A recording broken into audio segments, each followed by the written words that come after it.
Hello everyone, Evasion here and welcome back to another video. Today's video, I just wanted to make a quick little guide of the things I'm using for Subtlety Rogue and PvP at the moment for the start of Season 2. I played a bunch of Holy Priest Subtlety Rogue tonight, and I played against a few sub-rogues. Most of them were playing with Fire Mage. I think one was with a Shadow Priest.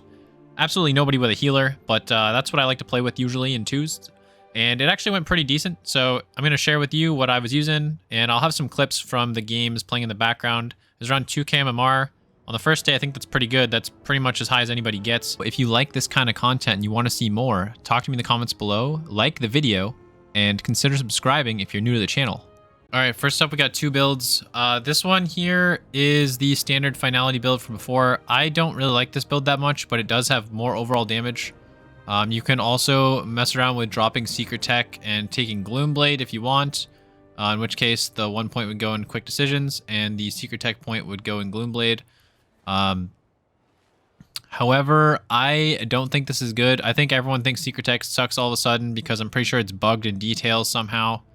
People still die when I press it, so it's pretty good. But for most of the games, I did try this build out a couple times tonight. I don't really like it that much. I'm really bad at pressing Echoing Reprimand, so not really my favorite ability. Pretty good about playing around the combo points, but I'd rather focus on playing the game than managing some mini game. I like this build a lot better. This is still the standard Secret Tech build that we originally used.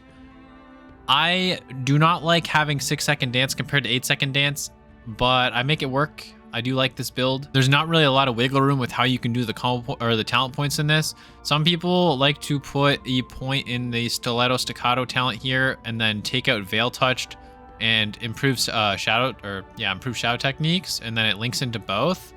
That gives you like one free talent point that you can drop into 1 second longer on dance. That's about the best you can do. For the most part though, I just keep it the way it is, and the main thing I was messing around with switching is my honor talents. Also, I have Cheat Death. Cheat Death is really good against double DPS. It's even good against some healer teams, things that burst really hard and do like crowd control chains. But elusiveness can be really good if you're just fighting like another healer DPS team. The only problem with elusiveness is we don't really have the points to... since we try to take everything that maximizes damage, even though this is 6% in PvP, it's hard to use 35 energy sometimes on Feint, where usually people that are higher rated will set you up in CC before you could Feint, and then having Cheat Death can actually make you live till the next go instead of actually fainting. So Cheat Death turns out it's pretty decent. I don't mind using it. For honor talents, I want to talk about honor talents real quick. For honor talents, I spent most of the night messing around with Dagger in the Dark, Death from Above. I pretty much auto-locked in Smoke Bomb. I used Disarm sometimes, and sometimes I would swap out Dagger in the Dark as well, and I would use Thief's Bargain. I've pretty much used any combination of these depending on what I was fighting. That's a whole other video really to break that down, but they are all pretty good. I like Veil of Midnight a lot too, but in twos, it's a little harder to find the effective uses for it to be better than, say, Dismantle. It'll be really, really good in very specific situations. After I get to play around with this more, it could be worth its own video, since this is a new thing that Rogue's got this patch, and there's probably a lot of fun ways to abuse it, things I haven't thought of or encountered yet. Maneuverability, pretty much dead. I think I talented it once because I just wanted to say that I used it, but it's bad.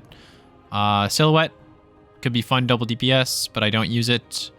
Duel, of course, Duel is as good as it was before for getting cheesy little one-shots, but when I'm playing healer DPS, I didn't really feel it was that necessary to use. It's kind of matchup specific. It's a lot better in threes to use this ability. That's pretty much all there is to say about that. For gear, I'm going Mastery Verse as much as I can. Through getting the bloody tokens from World PvP, you can collect gloves. There is PvP gloves that actually have Mastery, but I just have these ones. They have a little bit of a different ratio of stats. You can get a Mastery belt from bloody tokens. You can also get a offhand sword. I originally bought the sword because it was 1.8 speed, but it seems they hotfixed it. There is no dagger on the bloody token vendor. Maybe there is as of today. I didn't check actually. Maybe there is now, but Mastery sword, not bad. There will be a claw this season that has Mastery. I will probably throw that in my offhand once we get more conquest, but for now this is good. And of course, buy your weapon first. I think this is a good thing to do. If you're worried about getting bad RNG, just don't buy the second weapon. Then you can maybe take one from the vault to milk some extra points. Also, there is a bloody token mastery bracers for PvP. I recommend getting this. So pretty much this, the belts are the two main things. I ran these last season as well. And then you can get mastery on pretty well everything else except these shoulders. Crafted shoulders could be a good piece of gear to get this season. And then everything else is pretty much mastery. I'm just using these 2 rings for now. I'll eventually upgrade this to the current season one, of course. And for my crafted gear, I have the one gives us extra stats after we apply a CC. It's pretty decent. I like it. I'm still using last season's badge because it had crit. I think that's all there is to say about this. Lastly, before the video ends, I just want to talk briefly about Rogue's rotation, so to speak, or just kind of the general concept, as it's not really a long enough space in a video for an entire explanation, but you want to be using your coordinating with your healer or the person you're playing with to put out crowd control on the enemy like healer or other DPS while putting out stuns on your kill target and dealing damage behind that with dance. I'll go over some generic rotations here in a second to help you guys out. Here's an example where I try to start with a kidney shot. I have my priest come into fear, knowing the feral will open up on me. I'm just looking to go for a full kidney shot, and then I'm going to use dance. If you can ever dance and then kidney, it's actually really good because you can get an extra dance stack that way. But for this one, I'm just going to, as soon as my stun ends, I'm going to put out a kidney shot, press dance, then I'm going to have full combo points. I use my secret technique symbols, and then my next shadow strike will have the rotten, so it filled my combo points. So I was able to get a full eviscerate, then I sent 2 more shadow strikes, and that was the end of the start of the match there. In a more ideal scenario, you can actually go for your secret technique second, so use eviscerate as your first finisher. That'll give you an extra daunt stack that way as well. And I'll try to show you guys what that looks like on the turn up here in game. All right, keep in mind the turn up is stun immune, so you won't actually see the stun land. So you have full combo points, or you only need 5 here, so you can do kidney shot.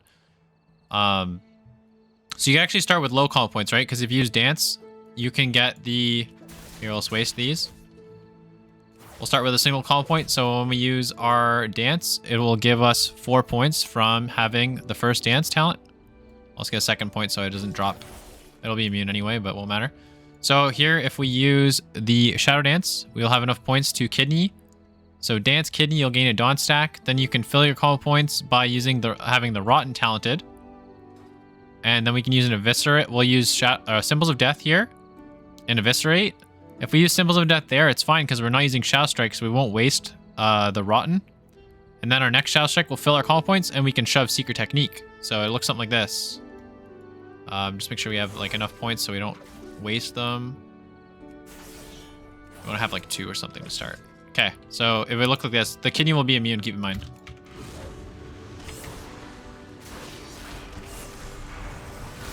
And then you can follow with extra shadow strikes, and yeah. So that's going to be that. Hopefully you found this video useful. If you enjoyed this video and you want to see more, please be sure to, like, comment, subscribe for more, and we'll see you in the next one. Thanks for watching.